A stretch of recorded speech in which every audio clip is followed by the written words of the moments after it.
Hi friends, welcome to Ashoka online academy. So మన పోటీ పరీక్షలను దృష్టిలో పెట్టుకొని అశోక ఆన్లైన్ అకాడమీ ద్వారా నెలల వారీగా ఒక కరెంట్ అఫైర్స్ని షార్ట్స్ వీడియోస్ చేయడం జరుగుతుంది. సో ఇవి ఖచ్చితంగా రాబో పోటీ పరీక్షలకి ఖచ్చితంగా ఉపయోగపడతాయండి.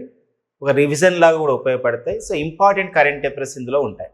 సో ఈ కోణంలోనే మన అశోక ఆన్లైన్ అకాడమీ ద్వారా సో మన ఇక షార్ట్ వీడియోస్కి మీ అందరు కూడా స్వాగతం. మనం కరెంట్ అఫైర్స్ సంబంధించి ఒక మంత్లీ వీడియోస్ చేద్దామండి.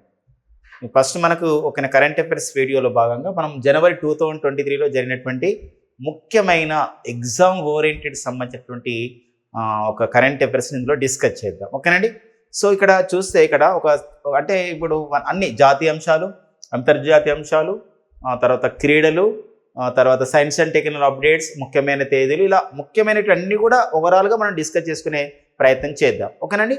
సో ఇక్కడ చూసినట్లయితే ఇక్కడ ఉత్కర్ష్ 2.0 అనే కార్యక్రమం శ్రీకారం చుట్టడం జరిగింది. ఉత్కర్ష్ 2.0. సో మరి ఉత్కర్ష్ 2.0 అనే కార్యక్రమం అనేది దేనికి సంబంధించింది అని చెప్పేసి అంటారండి. మరి ఉత్కర్ష్ 2.0 కార్యక్రమం దేనికి సంబంధించింది అంటే రిజర్వ్ బ్యాంక్ ఆఫ్ ఇండియాకు సంబంధించిన కార్యక్రమం. ఇది రిజర్వ్ బ్యాంక్ ఆఫ్ ఇండియా ప్రారంభించినటువంటి కార్యక్రమం అనమాట. అంటే strengthening the regulatory and supervisory mechanism అనమాట. Regulator strengthening the and supervisory mechanism అంటే ఏంటంటే రిజర్వ్ బ్యాంక్ ఆఫ్ ఇండియాలో సో నియంత్రణ వ్యవస్థ అంటే బ్యాంకింగ్ వ్యవస్థని, బ్యాంకింగ్ సంబంధించిన విషయాల్ని మరింతగా కట్టుదిట్టం చేయడం అనే ప్రధానమైన ఉద్దేశం అనమాట. మరొక అంశం గమనించినట్లయితే సూపర్వైజరీ మెకానిజం అంటామంటే పరిశీలన సంబంధించినటువంటి ఒక పర్యవేక్షణ బాధ్యతలని ఆర్బీఐ నిర్వహిస్తుంది అనమాట. అంటే బ్యాంకింగ్ సిస్టాన్ని బలోపేతం చేయడం అనే ఉద్దేశం అనమాట. కాబట్టి ఉత్కర్ష్ 2.0 కార్యక్రమం దేనికి ఉద్దేశించిందంటే ఇది బ్యాంకింగ్ సంబంధించిన కార్యక్రమం, బ్యాంకింగ్ కార్యకలాపాలకు సంబంధించిన కార్యక్రమం అని ఒకటి, ఆర్బీఐకి సంబంధించిన కార్యక్రమం అని ఒకటి. ఇది ఏ సంవత్సరం నుండి ఏ సంవత్సరానికి అమలు అవుతుందంటే ఇది 2023 నుండి 2025 వరకు ఇది అమలు అవుతుంది అనమాట. ఈ పాయింట్ మనకి ఇంపార్టెన్స్గా మనం చూసుకోవాల్సిన అవసరం మనకు ఉంటుందండి. So reserve bank of India అని చెప్పేసి అంటున్నాం కాబట్టి రిజర్వ్ బ్యాంక్ ఆఫ్ ఇండియాకి ప్రెసిడెంట్ గవర్నర్ ఎవరంటే శక్తికాంత్ దాస్ అండి. Reserve bank of India governor Shaktikanta Das. మరి reserve bank of India Shaktikanta Das గారికి ఇటీవల ఒక అవార్డు వచ్చిందండి. ఏంటంటే సో మనకి banker of the year award అంటే best governor of the year award రావడం జరిగింది. సో మరి ఇక్కడ ప్రపంచ బ్యాంకింగ్ సమాఖ్య వాళ్ళు ఇచ్చినటువంటి best banker of the year అవార్డుని పొందినటువంటి వారు 2023కి ఎవరంటే శక్తికాంత్ దాస్ గారు. ఇలా రిజర్వ్ బ్యాంక్ ఆఫ్ ఇండియా గవర్నర్లు ఇంతవరకు best governor of the year award పొందిన వారు ఇద్దరే ఉన్నారు రిజర్వ్ బ్యాంక్ ఆఫ్ ఇండియా గవర్నర్లు. ఒకరు రఘురామ్ రాజన్ గారు. రఘురామ్ రాజన్ 2015లో రఘురామ్ రాజన్ గారు రిజర్వ్ బ్యాంక్ ఆఫ్ ఇండియా గవర్నర్గా పనిచేసిన రఘురామ్ రాజన్ గారు 2015లో reserve bank of India best governor of the year award పొందారు. శక్తికాంత్ దాస్ గారు ఈ సంవత్సరానికి పొందడం జరిగింది అనమాట. ఈ పాయింట్స్ మనం చూసుకోవాల్సినటువంటి అవసరం మనకు ఉంటుంది. సో ఇది మనకు RBI reserve bank of India ఎప్పుడు ఏర్పాటు చేయబడింది అని చెప్పేసినప్పుడు 1935లో ఏప్రిల్ 1ని ఏర్పాటు చేయబడింది. ముంబై కేంద్రంగా పనిచేస్తుంది. అందుకే ముంబైలో ఈ రిజర్వ్ బ్యాంక్ ఆఫ్ ఇండియా సంబంధించినటువంటి సంస్థలు లాంటి సంస్థలు, సెబీ లాంటి సంస్థలు, సెక్యూరిటీస్ ఎక్స్చేంజ్ బోర్డు లాంటి సంస్థలు ఉన్నాయి కాబట్టి మన ముంబైని భారతదేశ ఆర్థిక రాజధాని పిలుస్తాం. ఈ నేపథ్యంలో గమనించాల్సిన అవసరం ఉంది.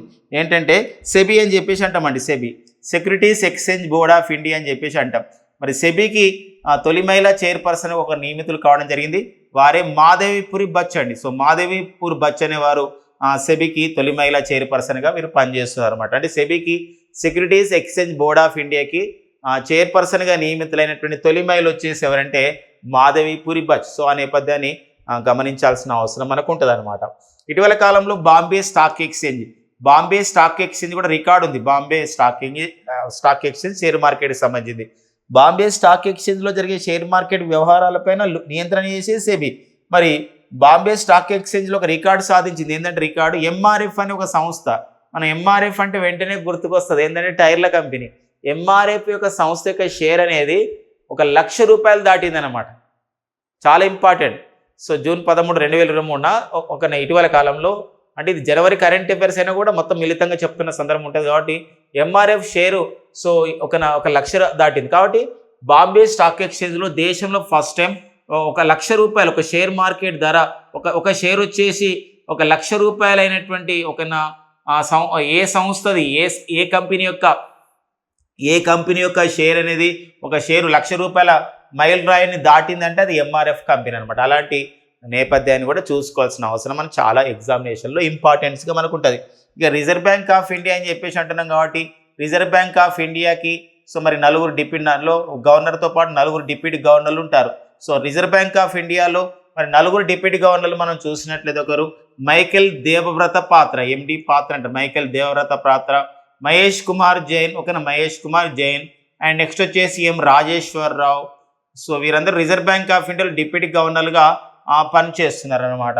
ఇంకొక విషయం ఏంటంటే రిజర్వ్ బ్యాంక్ ఆఫ్ ఇండియాకి ప్రస్తుతం ఉన్నటువంటి ఒక డిప్యూటీ గవర్నర్లో ఉన్నవారు ఈ నలుగురిని గుర్తుపెట్టుకోవాల్సిన అవసరం ఉంది. ఇక్కడ చూడండి ఒకసారి ఎండి పాత్ర, మైకేల్ దేవవ్రత పాత్ర, మహేష్ కుమార్ జైన్, ఎం రాజేశ్వరరావు, టి రవిశంకర్ అనమాట. సో ఈ పాయింట్స్ మనం చూసుకోవాల్సిన అవసరం ఉంది. జనవరి 2023 కరెంట్ అఫైర్స్ మనం చూసినట్లయితే చర్చర పండుగ అంటారండి. మరి చర్చర పండుగని ఒకనా ఇటీవల కాలంలో ఈ జనవరి 2023లో ఎవరు నిర్వహించడం జరిగింది, ఏ రాష్ట్రం నిర్వహించడం జరిగిందంటే ఛత్తీస్గఢ్ నిర్వహించడం జరిగిందండి. ఇది ఒక పౌర్ణమి రోజున జరిగే పండుగ. అంటే ప్రతి జనవరి నెలలో పౌర్ణమి రోజున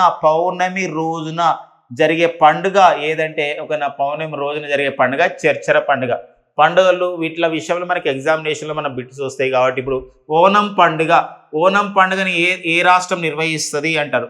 ఓనం పండుగ నిర్వహించే రాష్ట్రం ఏదంటే కేరళ రాష్ట్రం. అట్లా పాయింట్స్ మనకు ఉంటుంది.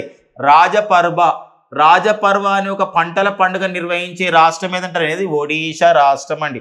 ఒడిషా రాష్ట్రం అన్నమాట. ఇలాంటి క్వశ్చన్స్ మనకి ఎగ్జామినేషన్లో అడుగుతున్న సందర్భాన్ని గుర్తుపెట్టుకోవాల్సిన అవసరం ఉందండి. ఇక నెక్స్ట్ వచ్చేసి సంబంధించిన విషయం మరొక ఛత్తీస్గఢ్ అంటున్నాం కాబట్టి సో మనకి ఛత్తీస్గఢ్కి ప్రస్తుత ప్రజెంట్ ముఖ్యమంత్రి వచ్చేసి భూపేష్ బాఘెల్ గారు. సో భూపేష్ బాఘెల్ అనేవారు ఛత్తీస్గఢ్కి ప్రజెంట్ ముఖ్యమంత్రి అండి. అండ్ ఛత్తీస్గఢ్ గవర్నర్ వచ్చేసి వారే. సో మనకి ఎవరున్నారంటే బిశ్వభూషణ్ హరిచంద్రన్ అండి. ఎవరండి? బిశ్వభూషణ్ హరిచంద్రన్. మరి బిశ్వభూషణ్ హరిచంద్రన్ అనేవారు ఛత్తీస్గఢ్కి ప్రజెంట్ గవర్నర్గా ఉన్నారు. యాక్చువల్గా ఛత్తీస్గఢ్కి అనసూయ సూకి అనేవాళ్ళు ఉండేవారు. అనసూయ యూకి అంటాం. అనసూయ యూకి అనేవారు గవర్నర్గా ఉండేవారు. అనసూయ యూకి గారు వీరు మణిపూర్ గవర్నర్గా నియమితులు కావడం జరిగింది. సో ఆంధ్రప్రదేశ్ గవర్నర్గా ఉన్న బిశ్వభూషణ్ హరిచంద్రన్ ఛత్తీస్గఢ్కి నియమితులు కావడం జరిగింది.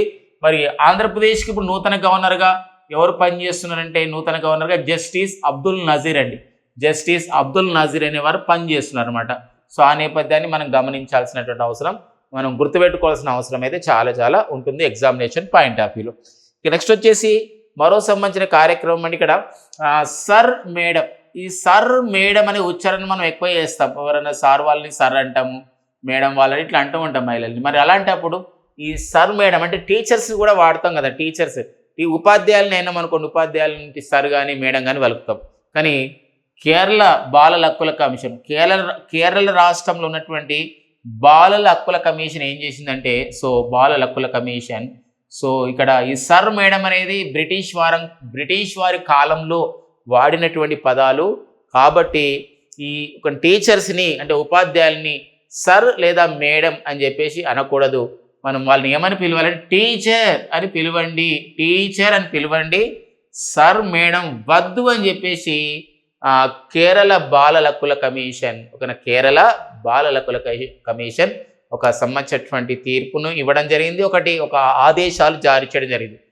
దేశంలో ఫస్ట్ టైం ఇలాంటిది మనం వింటున్నాం కాబట్టి ఎగ్జామినేషన్లో అడగడానికి ఉంటుంది. సో కేరళ అని చెప్పేసి అంటున్నాం కాబట్టి కేరళ గురించి మనం చూసినట్లయితే ఇక్కడ spices garden of India. Spices garden of India అని చెప్పేసి ఏ రాష్ట్రాన్ని పిలుస్తామంటే కేరళని పిలుస్తాం. సుగంధ ద్రవ్యాల ఉద్యానవన రాష్ట్రం అని. కేరళ ముఖ్యమంత్రి వచ్చేసి పినరాయి విజయన్ గారు కేరళ ముఖ్యమంత్రిగా పనిచేస్తున్నారు. మరి కేరళ గవర్నర్ వచ్చేసి ఎవరు అని చెప్పేసి అంటే మొహమ్మద్ ఆరిఫ్ ఖాన్ అండి. ఎవరండి? మొహమ్మద్ ఆరిఫ్ ఖాన్ అనేవారు కేరళ గవర్నర్గా పనిచేస్తున్నారు అనమాట. అలాంటి పాయింట్స్ కూడా ఇంపార్టెన్స్గా ఉంటాయండి. ఇక నెక్స్ట్ వచ్చేసి మనకి స్టార్టప్ ఇండియా ఇన్నోవేషన్ వీక్ నిర్వహించడం జరిగింది. భారత ప్రభుత్వం స్టార్టప్ ఇండియా ఇన్నోవేషన్ వీక్ అంటాం. ఏవైతే అంకుర పరిశ్రమలు ఉన్నాయో ఈ అంకుర పరిశ్రమలని దాన్ని ఎంకరేజ్ చేయడం అనే ప్రధానమైన ఉద్దేశంతో మరి భారతదేశంలో అంకుర పరిశ్రమల అభివృద్ధి గురించి, అంకుర పరిశ్రమల ఏర్పాటు గురించి 2016 సంవత్సరం జనవరి 16న స్టార్టప్ ఇండియా అనే కార్యక్రమం నిర్వహించడం జరిగిందనమాట. అది ప్రారంభించడం జరిగింది భారత ప్రభుత్వం. Ministry of the commerce and industry, కేంద్ర పరిశ్రమలు వాణిజ్య శాఖ ఈ యొక్క కార్యక్రమాన్ని నిర్వహిస్తుంది. అయితే ప్రతి సంవత్సరం కూడా జనవరి 16ని ఒక అంకుర పరిశ్రమల దినోత్సవంగా జరుపుకుంటాము.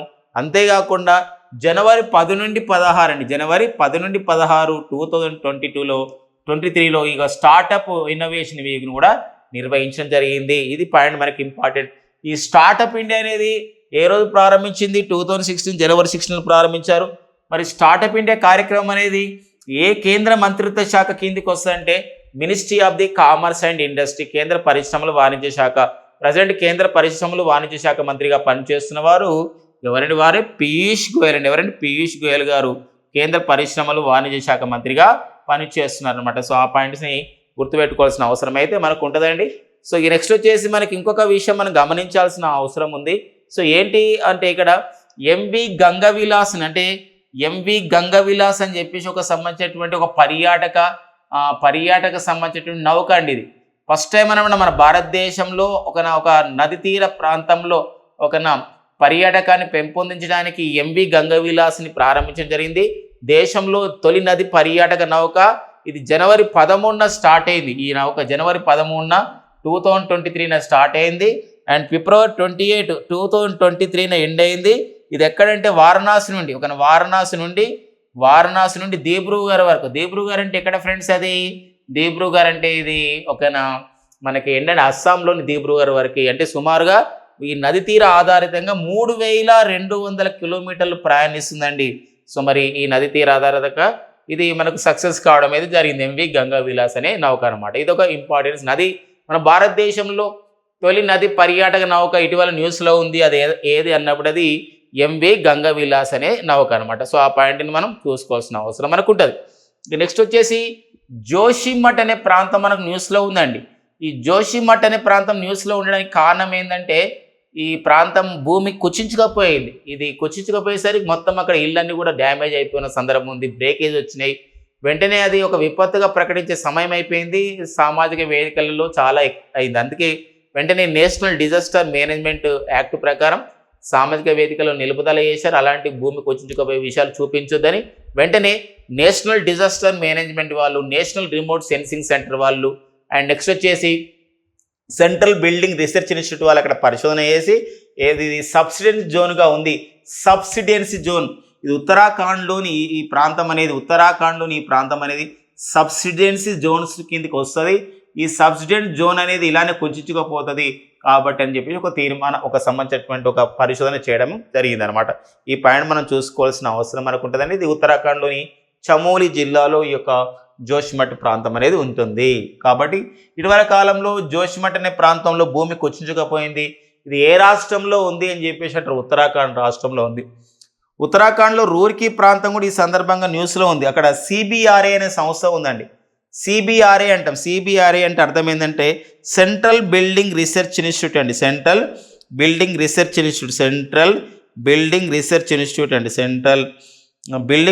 ఇన్స్టిట్యూట్ అని గుర్తుపెట్టుకోండి. సెంట్రల్ బిల్డింగ్ రీసెర్చ్ ఇన్స్టిట్యూట్ అనేది మనకి ఇక్కడ ఉన్న సందర్భాన్ని గమనించాల్సినటువంటి అవసరం మనకు ఉంటుందన్నమాట.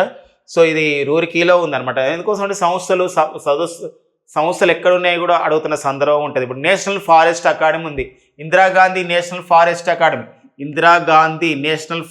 అకాడమీ అనేది ఎక్కడ కలదు అని చెప్పేసి అంటే అది డెహ్రాడూన్లో ఉందండి. అలా కాకుండా ఎల్బి శాస్త్రి అడ్మినిస్ట్రేటివ్ అకాడమీ ఎక్కడ ఉందని చెప్పేసి అంటే ఇది ఉత్తరాఖండ్లోని ముస్సోరిలో ఉంది. ఓకేనా? అంతేకాకుండా ఇంటర్నేషనల్ లిక్విడ్ మిర్రర్ టెలిస్కోప్ అనేది ఎక్కడ కలదు అంటే ఇది ఉత్తరాఖండ్లోని దేవస్థల్ అనే ప్రాంతంలో ఉంది. అలాంటి నేపథ్యాన్ని కూడా గమనించాలి. ఆసియా ఖండంలోనే తొలి లిక్విడ్ మిర్రర్ టెలిస్కోప్ ఐఎల్ఎంటీ అంటే గమనించండి. ఇంటర్నేషనల్ లిక్విడ్ మిర్రర్ టెలిస్కోప్ అనేది ఎక్కడ కలదంటే అది ఉత్తరాఖండ్లోని దేవస్థలో ఉంది. వెరీ వెరీ ఇంపార్టెంట్ పాయింట్స్ అండి. ఇది కాంపిటేటివ్ ఓరియంటల్గా మనం చూసుకోవాల్సిన అవసరం ఉంటుంది. ఓకేనా? ఉత్తరాఖండ్కి 2 రాజధానులు ఉంటాయండి. ఒకటి డెహ్రాడూన్ అండి. అండ్ మరొకటి గైరాసిన్ అనేది కూడా ఉంటుంది. ఏది గైరాసిన్ అండి, గైరాసిన్. ఇలాంటి నేపథ్యాన్ని కూడా గమనించాల్సిన అవసరం ఉంది. హిమాచల్ ప్రదేశ్ కూడా 2 రాజధానులు ఉంటాయండి. సిమ్లా ఒక రాజధాని ఉన్నదండి, అండ్ ధర్మశాల కూడా మరో రాజధానిగా మనకున్న విషయాన్ని గమనించాల్సిన, గుర్తుపెట్టుకోవాల్సిన అవసరం మనకు ఉంటుంది. సో ఓకేనండి, నెక్స్ట్ మనం కరెంట్ అఫైర్స్ చూద్దాం. మరి నెక్స్ట్ కరెంట్ అఫైర్స్లో మనం చూసినట్లయితే ఈరోజు ఓకేనా మరొక ఇంపార్టెంట్ సంబంధించిన విషయం మనకు ఉంటుందండి. ఏంటి ఇక్కడ అంటే ఇక్కడ సో మనకి ఓకేనా India's first water metro railway అండి. India's first water metro railway India's first water metro రైల్వేని మరి డిసెంబర్ 2023లో ప్రారంభించబోతున్నారు. మరి డిసెంబర్ 2023లో మన భారతదేశంలోనే తొలి మరి ఫస్ట్ వాటర్ మెట్రో రైల్వేని ఎక్కడ ప్రారంభించబోతున్నారు అని చెప్పేసి అంటే అది కోల్కతాలో ప్రారంభించబోతున్న విషయాన్ని గమనించాల్సిన అవసరం ఉందండి. సో కాబట్టి ఇక్కడ కోల్కతాలో ప్రారంభించబోతున్నారు ఇది. సో మనకి ఇక్కడ ఒక 520 మీటర్ల లోపల ఇది హుగ్లీ నదిలో కొంచెంసేపు ప్రయాణించబోతుంది. సో ఇది ఒక ఇంపార్టెన్స్ గమనించాలి. భారతదేశంలో తొలి మెట్రో రైలును ఏర్పాటు చేసుకున్న నగరం కూడా కోల్కతానే. మళ్ళీ India's first water metro railway కూడా ఎక్కడ ఏర్పాటు చేస్తారు, డిసెంబర్ 2023 ఎక్కడ ప్రారంభించబోతున్నారంటే కోల్కతాలోనే ప్రారంభించబోతున్నారు. ఆ నేపథ్యాన్ని గమనించాల్సిన అవసరం, గుర్తుపెట్టుకోవాల్సిన అవసరం ఉంటుంది. మరి కోల్కతా పోర్ట్ ట్రస్ట్ పేరుని ఏమని మార్చారు అంటే శ్యామప్రసాద్ ముఖర్జీ పోర్ట్ ట్రస్ట్ అని మార్చారు.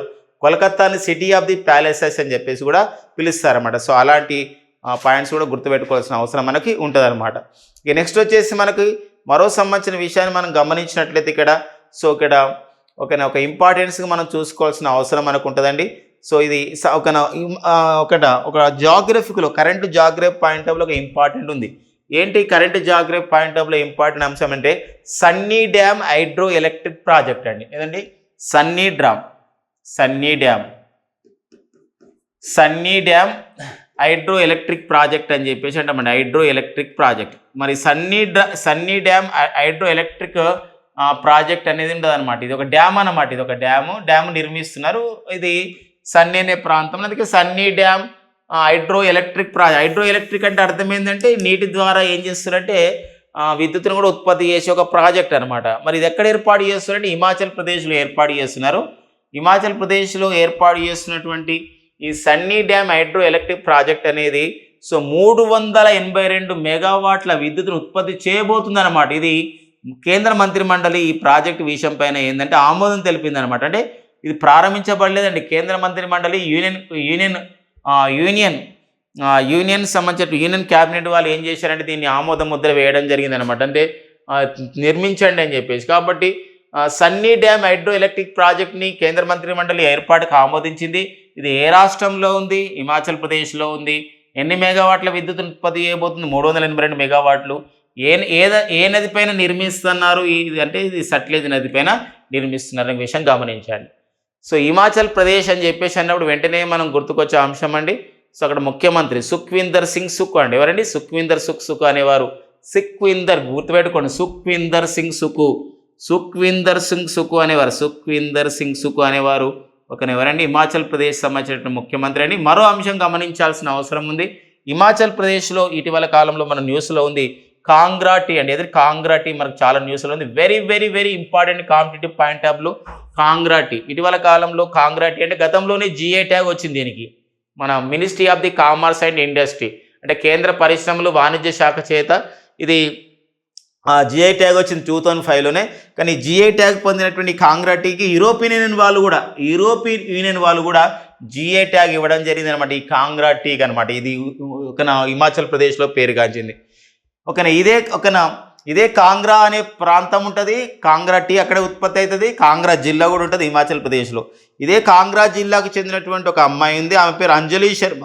మరి అంజలి శర్మ యొక్క ఒక మహిళ యొక్క ఇంపార్టెన్స్ ఏంటంటే సో కిలిమంజారో శిఖరాన్ని అధిరోహించడం జరిగింది. మరి గడ్డీ కమ్యూనిటీకి చెందినటువంటి వీరు మరి ఆఫ్రికా ఖండంలో ఎత్తైనటువంటి శిఖరం కిలిమంజారో శిఖరం. మరి 5,895 మీటర్లు ఎత్తైనటువంటి శిఖరమే కిలిమంజారో శిఖరాన్ని మరి గడ్డీ కమ్యూనిటీ అనే సామాజిక వర్గానికి చెందినటువంటి వీరు గడ్డి కమ్యూనిటీకి సంబంధించినటువంటి ఒక డ్రెస్ ఉంటుంది అన్నమాట. అది లువాన్చారి డ్రెస్ అంటారు. ఆ డ్రెస్ వేసుకొని ఆ యొక్క శిఖరాన్ని అధిరోహించినటువంటి తొలి భారతీయ మహిళగా అంజలి శర్మ రికార్డు పొందడం జరిగింది అనమాట. ఆ సంబంధించిన విషయాన్ని మనం గమనించాల్సిన అవసరం మనకు ఉంటుంది. ఇక నెక్స్ట్ వచ్చేసి మరొక విషయం అండి, పర్పుల్ ఫెస్ట్ అని చెప్పేసి అంటామండి. పర్పుల్ ఫెస్ట్ అని చెప్పేసి పర్పుల్ అండి. ఇది పర్పుల్ అంటే మనం పడుకునే పరుపులు ఈ పర్పుల్ కాదండి. ఇప్పుడు మనం పర్పుల్ అంటాం, మనం ఇట్లా పిల్లోస్ పర్పుల్ మెత్తలు ఇవి అంటాం, కానీ ఇది వేరే. పర్పుల్ అంటే కలర్ అనమాట. ఇక్కడ పర్పుల్ అంటే కలర్. పర్పుల్ ఫెస్టివల్ అని చెప్పేసి అంటామండి. పర్పుల్ ఫెస్టివల్ ఏంటండి? పర్పుల్ ఫెస్టివల్ యొక్క ఉద్దేశం ఏంటంటే ఫస్ట్ టైం జరుగుతుంది ఉద్దేశం. ఈ పర్పుల్ ఫెస్టివల్ ఉద్దేశం ఏంటంటే సెలబ్రేటింగ్ ద డైవర్సిటీ అంటారనమాట. సెలబ్రేటింగ్ ద డైవర్సిటీ అంటే విభిన్నత్వాన్ని మనం సెలబ్రేట్ చేసుకోవాలి, ఒక భిన్నత్వం ఉండాలి. ఎందుకోసం అంటే కొందరు ఫిజికల్ హ్యాండిక్యాప్డ్ ఉంటారు, ఫిజికల్ డిజేబిలిటీ ఉంటారు, ఓకేనా. ఇలాంటి ఫిజికల్ డిజేబిలిటీ వాళ్ళు, ఒక శారీరక వికలాంగులు, ఇలాంటి వాళ్ళకి సో ఒక మనోధైర్యం ఇవ్వాలి. మీరు దేంట్లో కూడా తీసిపోరు, మనమందరం సమానమే అని చెప్పండి దీని ఉద్దేశం అనమాట. వాళ్ళు మానసిక స్థైర్యాన్ని నింపే పరిస్థితి. సో ఎంతోమంది వికలాంగులు అయినప్పుడు కూడా వాళ్ళు ఎన్నో సాధించారు, మీరు కూడా సాధించగలుగుతారని చెప్పేసి భరోసా ఇచ్చే కార్యక్రమం ఈ దేశంలో ఫస్ట్ టైం జరిగింది. మరి వికలాంగులకి మనోవికాస కార్యక్రమం, వికలాంగులకి ధైర్యం నూరిపోసే పర్పుల్ ఫెస్టివల్ని సెలబ్రేటింగ్ ఆఫ్ ది డైవర్సిటీ అనే ఒక ఇతివృత్తంతో నిర్వహించినటువంటి ఈ సదస్సుని, ఈ యొక్క కార్యక్రమాన్ని, ఈ ఉత్సవాన్ని ఏ రాష్ట్రంలో నిర్వహించడం జరిగిందంటే గోవా రాష్ట్రంలో నిర్వహించడం జరిగింది. So very very very important. So Goa రాష్ట్రం అని ఈ సంవత్సరం చాలా న్యూస్లో ఉందండి. గోవా ఎస్సీఓ విదేశాంగ మంత్రుల సమావేశం ఎక్కడ నిర్వహించారు అని చెప్పేసి అంటారు. ఎస్సీఓ విదేశాంగ మంత్రుల సదస్సు అనేది ఎక్కడ నిర్వహించారండి? అది గోవా రాష్ట్రంలోనే నిర్వహించారండి. ఎస్సీఓ విదేశాంగ మంత్రుల సదస్సు ఎక్కడ నిర్వహించారంటే గోవా రాష్ట్రంలోనే, గోవా రాజధాని పనాజీ నిర్వహించారు. దీనికి పాకిస్తాన్ విదేశాంగ మంత్రి అయినటువంటి బిలావల్ భుట్టో అండి. పాకిస్తాన్ విదేశాంగ మంత్రి ఎవరండి? బిలావల్ భుట్టో కూడా దీనికి హాజరు కావడం విషయం అనేది గమనించాల్సిన విషయం అండి. అంతేకాకుండా కేంద్ర విదేశాంగ కార్యదర్శి అయినటువంటి సుబ్రహ్మణ్యం జయశంకర్ దీనికి హాజరు కావడం జరిగిందనే విషయాన్ని గమనించాల్సిన అవసరం ఉంది. ఓకేనా. గోవా భారతదేశంలో అతి తక్కువ సముద్ర తీర రేఖ గల రాష్ట్రం ఏదండి? గోవా ముఖ్యమంత్రి ఎవరండి? ప్రమోద్ సావంత్ అండి. గోవా ముఖ్యమంత్రి ప్రమోద్ సావంత్. అండ్ గోవా గవర్నర్ వచ్చేసి పిఎస్ శ్రీధరన్ పిల్లై. ఇలాంటి నేపథ్యాన్ని గమనించాల్సిన అవసరం, గుర్తుపెట్టుకోవాల్సిన అవసరం అనేది చాలా చాలా ఉంటుందండి. ఇక నెక్స్ట్ వచ్చేసి ఈట్ రైట్ స్టేషన్ అని చెప్పేసి అంటారండి. ఈట్ రైట్ రైల్వే స్టేషన్ అని చెప్పేసి అంటాం. ఈట్ రైట్ అంటే ఈట్ అంటే తిను, రైట్ అంటే ఇక్కడ ఏంటంటే కుడి అని అర్థం కాదండి. రైట్ అంటే అర్థం ఏంటంటే నిజమైంది, తప్పులేంది, బాగుంది అని అర్థం వస్తుందండి. ఇప్పుడు మనం చూడండి రైట్ అంటాం అంటే అంత మంచిదే అని చెప్పేసి అంటాం. ఇది కూడా ఈట్ రైట్ స్టేషన్ అని చెప్పేసి అంటాం. ఆ రైల్వే స్టేషన్ ఏదైతే ఉంటుందో, రైల్వే స్టేషన్లో ఒక్కోసారి తినాలంటే మనం గమనించండి, అయ్యో ఇది ఎలా చేశారని మనం ఆలోచిస్తూ ఉంటాం. ఎక్కడన్నా వేరే చోట తినాలంటే ఇప్పుడు ఆరోగ్యం పైన కొంచెం అవగాహన ఎక్కువైంది కాబట్టి అక్కడ శుభ్రత ఉందా అని చూస్తూ ఉన్న సందర్భం ఉంటుంది. అలాంటప్పుడు ప్రతిసారి అక్కడికి వెళ్ళి మనం అడగలేం కదా, బాగుందా, మంచిగా చేశారు, ఎలా చేశారు. అందుకోసం ఏం చేస్తుందంటే కేంద్ర ప్రభుత్వం ఏం చేస్తుందంటే, ఈ కేంద్ర ప్రభుత్వం ఒకటి ఏం చేసింది తెలుసా అండి? FSSA అనే ఒక సంస్థను చేత, అంటే food safety standards authority of India చేత ఈట్ రైట్ స్టేషన్ అనే హోదా ఇస్తున్నారు. ఇటీవల కాలంలో మరి జనవరిలో ఈ క్రింది ఏ రైల్వే స్టేషన్కి ఈట్ రైట్ స్టేషన్ అనే హోదా ఇచ్చారంటే ఉత్తరప్రదేశ్లోని వారణాసి రైల్వే స్టేషన్కి ఏం చేయడం జరిగింది? వారణాసి రైల్వే స్టేషన్ కంటే ఈట్ రైట్ స్టేషన్ అనే ఒక హోదాని ఇవ్వడం జరిగింది అనమాట. ఇది పాయింట్ ఇంపార్టెంట్. ఎవరిస్తారు ఈ హోదాని? ఎవరిస్తారంటే ఫుడ్ సేఫ్టీ అండి. Food safety standards authority of India అని చెప్పేసి అంటే మన food safety standards authority of India వాళ్ళు ఈ సంబంధించినటువంటిది ఇవ్వడం జరుగుతుందండి. సో వెరీ వెరీ ఇంపార్టెంట్స్గా మనం చూసుకోవాల్సిన అవసరం, చాలా గుర్తుపెట్టుకోవాల్సిన అవసరం చాలా చాలా ఉంటుందన్నమాట.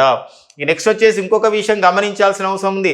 రైల్వే అని చెప్పేసి అంటున్నాం అన్నప్పుడు మన భారతదేశంలో మరి పొడవైనటువంటి రైల్వే ప్లాట్ఫామ్ ఎక్కడుంది అని డౌట్ రావచ్చు. The longest railway platform in India 1507 మీటర్లు ఉంటుందండి. కిలోమీటర్లు కాదండి, 1507 మీటర్లు. 1507 మీటర్ల పొడవైనటువంటి రైల్వే ప్లాట్ఫామ్ ఎక్కడ ఉందంటే శ్రీ సిద్ధరూఢ స్వామీజీ రైల్వే స్టేషన్ అండి. ఇది మరి ఎక్కడ ఇది బెంగళూరు సమీపంలో ఉంటుంది సిద్ధరూడ రైల్వే స్వామీజీ రైల్వే స్టేషన్. ఇది ఒక భారతదేశంలోనే పొడవైనటువంటి లాంగెస్ట్ ప్లాట్ఫామ్ ఇన్ ఇండియా. ఓకేనా, పొడవైంది, ఎత్తైంది, లోతైంది, చిన్నది, పెద్దది, ఇలాంటి మన క్వశ్చన్స్ ఖచ్చితంగా ఒక క్వశ్చన్ మనకు వచ్చే అవకాశం ఉంటుందండి. ఎప్పుడైనా గమనించాల్సిన అవసరం ఉంది. ఇది పల్స్ ఆఫ్ ది ఎగ్జామ్లో ఒక భాగం అండి. మరి రైల్వే అని చెప్పేసి అంటున్నాం కాబట్టి ప్రజెంట్ మరి కేంద్ర రైల్వే శాఖ మంత్రిగా ఎవరు పనిచేస్తున్నారని చెప్పేసి అన్న సందర్భం ఉంటుంది. ఎవరండి? అశ్విని వైష్ణవ్ అండి, అశ్విని వైష్ణవ్ గారు. మరి అశ్విని వైష్ణవ్ గారు, అశ్విని కుమార్ వైష్ణవ్ అండి, అశ్విని కుమార్ వైష్ణవ్ ఐటీ టెలికమ్యూనికేషన్ శాఖ మంత్రి, రైల్వే శాఖ మంత్రి కూడా పనిచేస్తున్న వారు ఎవరు అని చెప్పేసి అంటే అశ్విని వైష్ణవ్ గారు. వారు కేంద్ర రైల్వే శాఖ మంత్రిగా పనిచేస్తున్నారు. కేంద్ర రైల్వే బోర్డు చైర్మన్గా ఎవరు పనిచేస్తున్నారు? సెంట్రల్ రైల్వే బోర్డు చైర్మన్గా పనిచేస్తున్న వారు అనిల్ కుమార్ లహోతి అండి. ఎవరండి? అనిల్ కుమార్ లహోతి, అనిల్ కుమార్ లహోతి అండి. గమనించండి, రెండు కూడా ఆతోనే స్టార్ట్ అవుతున్నారు చూడండి. కేంద్ర రైల్వే శాఖ మంత్రి అశ్విని వైష్ణవ్, కేంద్ర railway board chairman Anil Kumar Lahoti. మరి భారతదేశంలో ఉన్నటువంటి రైల్వే జోన్ల సంఖ్య ఎన్ని అని చెప్పేసి అంటే 18 రైల్వే జోన్లు ఉన్న సందర్భాన్ని గమనిస్తూ మరి భారతదేశంలో 2023 సంవత్సరం 2023-24 ఆర్థిక సంవత్సరంలో మన దేశంలో చూసండి hydrogen రైల్స్ని ప్రవేశపెట్టబోతున్నారు.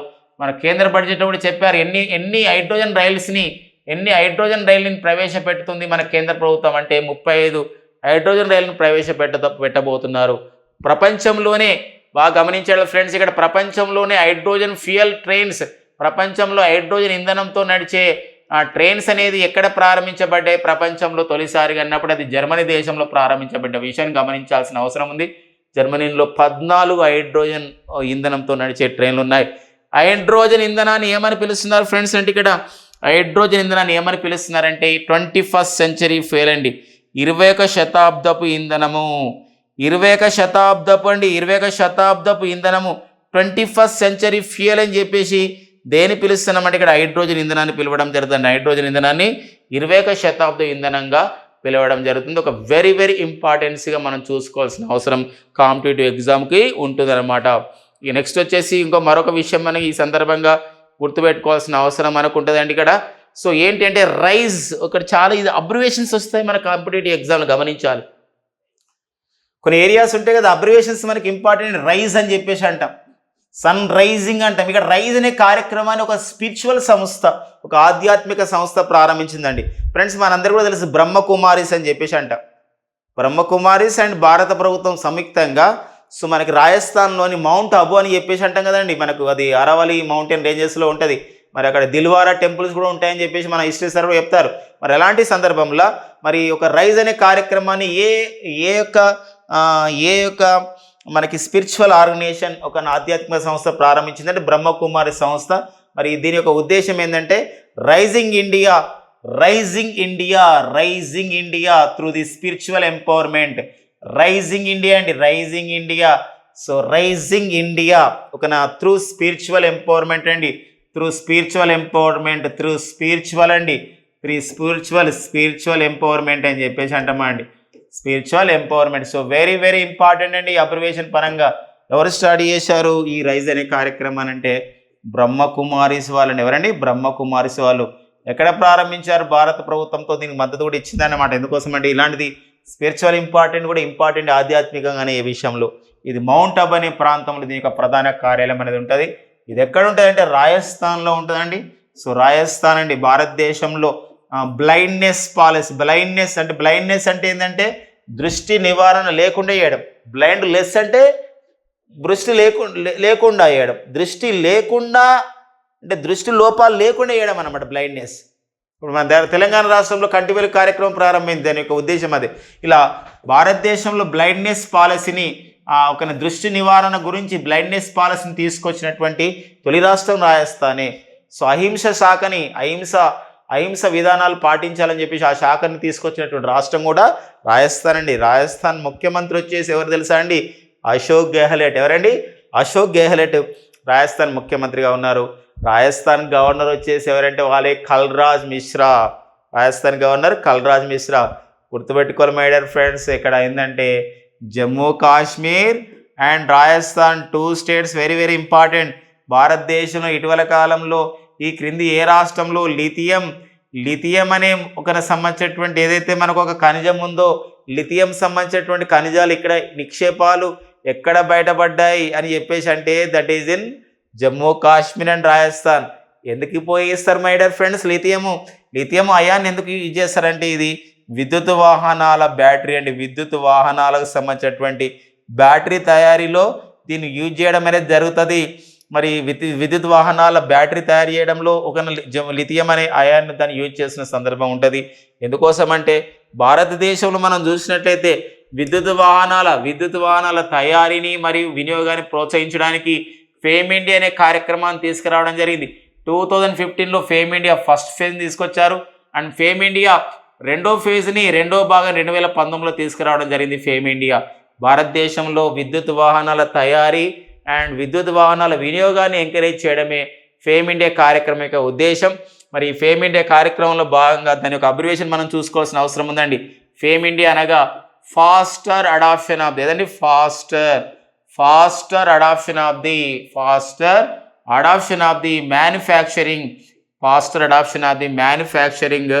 Manufacturing electric vehicles in India అని చెప్పేసి అంటామండి. ఎలక్ట్రిక్ వెహికల్స్ ఇన్ ఇండియా అని చెప్పేసి అంటామండి. ఎలక్ట్రిక్ వెహికల్స్ ఇన్ ఇండియా అని చెప్పేసి అంటాం. ఇదే మనకు ఫేమ్ ఇండియా కార్యక్రమం యొక్క అబ్రివేషన్ అండి ఇది. దీని ద్వారా మన తెలంగాణ రాష్ట్రంలో మీరు చూసినట్లయితే ఇక్కడ ఒక జైరాబాద్లో మీరు గమనించినట్లయితే ట్రైటాన్ అనే ఒక అమెరికా దేశానికి చెందినటువంటి బ్యాటరీల యూనిట్ స్టార్ట్ చేశారు. మహీంద్రా కంపెనీ వాళ్ళు కూడా ఈ బ్యాటరీల తయారీ కేంద్రాన్ని ప్రారంభించారు. అంతేకాకుండా మహబూబ్ నగర్ జిల్లా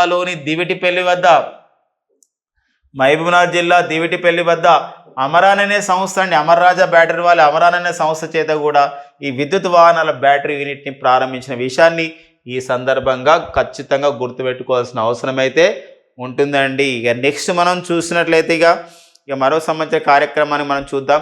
so archaeological survey of India వాళ్ళు ఒక నివేదిక ఇచ్చారండి. ఓకేనండి, ఆర్కియలాజికల్ సర్వే ఆఫ్ ఇండియా మీ అందరు కూడా తెలుసు హిస్టరీ పరంగా. అలెగ్జాండర్ కన్నింగ్హామ్ అనే వ్యక్తి ఆర్కియలాజికల్ సర్వే ఆఫ్ ఇండియాని భారత పురావస్తు శాఖని ప్రారంభించడం జరిగింది. మరి ఈ ఆర్కియలాజికల్ సర్వే ఆఫ్ ఇండియా ఒక నివేదిక ఇచ్చిందండి. మన ఆర్కియలాజికల్ సర్వే ఆఫ్ ఇండియా నివేదిక అండి, ఏఎస్ఐ నివేదిక అంట. ఆర్కియలాజికల్ సర్వే ఆఫ్ ఇండియా నివేదిక. మరి ఆర్కియలాజికల్ సర్వే ఆఫ్ ఇండియా యొక్క నివేదిక సారాంశం ఏంటంటే భారతదేశంలో మొత్తం కూడా 3693 హిస్టారికల్ మాన్యుమెంట్స్ అంటే చారిత్రక కట్టడాలు ఉన్నాయి, చారిత్రక ప్రదేశాలు ఉన్నాయి. బాగా గుర్తుపెట్టుకోండి, మన దేశంలో ఉన్నటువంటి చారిత్రక కట్టడాలు, చారిత్రక ప్రదేశాలు, కట్టడాలు కానివ్వండి, ప్రదేశాలు కానివ్వండి. హిస్టారికల్ మాన్యుమెంట్ అంటే ఇంగ్లీష్లో అయితే వీటిని ఏమంటారంటే మాన్యుమెంట్స్ అని చెప్పేసి అంటామండి. సో మాన్యుమెంట్స్ ఎన్ని ఉన్నాయండి? మాన్యుమెంట్స్ ఇలా ఉన్నాయి, 3693 మాన్యుమెంట్స్ ఉన్నాయి. ఇందులో కొన్ని అంతరించిపోతున్నాయి, కొన్ని ఆక్యుపై అవుతున్నాయి, ఇప్పుడు కొన్ని నగరీకరణ పెరుగుతుంది, అర్బనైజేషన్ అంటాం. చాలా ఈరోజు మీ అందరికీ తెలుసండి ర్యాపిడ్ అర్బనైజేషన్, చాలా వేగంగా పట్టణీకరణ జరుగుతుంది. అది ఎవరు ఆపలేరు అన్నమాట. ర్యాపిడ్ అర్బనైజేషన్ అవుతుంది. ఇందులో 14 చారిత్రక కట్టడాలు ర్యాపిడ్ అర్బనైజేషన్ వల్ల తన ఉనికిని కోల్పోయినాయి. తెలుసు మనకు ఇంకోటి డ్యామ్స్, రిజర్వాయర్స్ కడుతున్నారు. ఇది తప్పని పరిస్థితి. ఒక రిజర్వాయర్స్ కడుతున్నారు, రిజర్వాయర్స్ కడుతున్నారు. రిజర్వాయర్లు కట్టడం ద్వారా ఒక 24 ఏమైనాయి ఓకేనా చారిత్రక కట్టడాలు తన ఉనికిని కోల్పోయినాయి. ఇలాంటి సందర్భంలో 50 మాన్యుమెంట్స్ ఉన్నాయి, 50 చారిత్రక కట్టడాలు మొత్తం కూడా డిసపేర్ అయిపోయినాయి. గమనించాలి 50. ఈ మొత్తం 3693 మాన్యుమెంట్స్ ఇలా ఉన్న పరిస్థితి అని చెప్పేసి ఇట్లా అంటే ఇప్పుడు ప్రజెంట్ ఉన్న వాటిలలో ఇలా తన ఉనికిని కోల్పోయినాయి. ఎగ్జామ్లో అడిగే విషయం ఏంటంటే ఎన్ని కట్టడాలు ఉన్నాయి, మొత్తం ఎన్నిలా ర్యాపిడ్ అర్బనైజేషన్ వల్ల పోయినాయి, డ్యామ్స్ ఎన్ని అయినాయని అడిగే సందర్భాన్ని గుర్తుపెట్టుకోవాల్సిన అవసరం ఉందండి. ఇక నెక్స్ట్ వచ్చేసి వెరీ వెరీ ఇంపార్టెంట్ విషయం అండి మనకి జనవరి 23 2023 నేతాజీ జయంతిని జరుపుకున్నామండి. మనందరికీ తెలుసు. సో నేతాజీ జయంతి అండి. సో నేతాజీ జయంతిని మనం ఎలా జరుపుకుంటామని చెప్పేసి అంటే నేతాజీ జయంతిని మనం జాతీయ పరాక్రమ దినోత్సవంగా జరుపుకుంటామండి. నేషనల్ డైనమిజం డేగా జరుపుకుంటాం. జాతీయ పరాక్రమ దినోత్సవం అని చెప్పేసి అంటాం. నేతాజీ జయంతి జాతీయ పరాక్రమ దినోత్సవంగా జరుపుకుంటాం. సో మరి నేతాజీ సుభాష్ చంద్రబోస్, మీరు నాకు రక్తాన్ని ఇవ్వండి, నేను మీకు స్వాతంత్రాన్ని ఇస్తాను అన్న గొప్ప దేశభక్తుడు. ఒక యువతకు ఎంతో స్ఫూర్తి ప్రదాత Netaji Subhash Chandra Bose. Give me blood, I will give the freedom. So మరి నేతాజీ సుభాష్ చంద్రబోస్ గారి జయంతి సందర్భంగా భారత ప్రభుత్వం ఒక గొప్ప నిర్ణయాన్ని తీసుకుంది. అండమాన్ నికోబార్ దీవులలో పేరు పెట్టని 21 దీవులకి, అండమాన్ నికోబార్ ఐలాండ్స్లోని అండమాన్ నికోబార్ దీవులు అంటారు. పోర్ట్ బ్లేర్ దీని రాజధాని.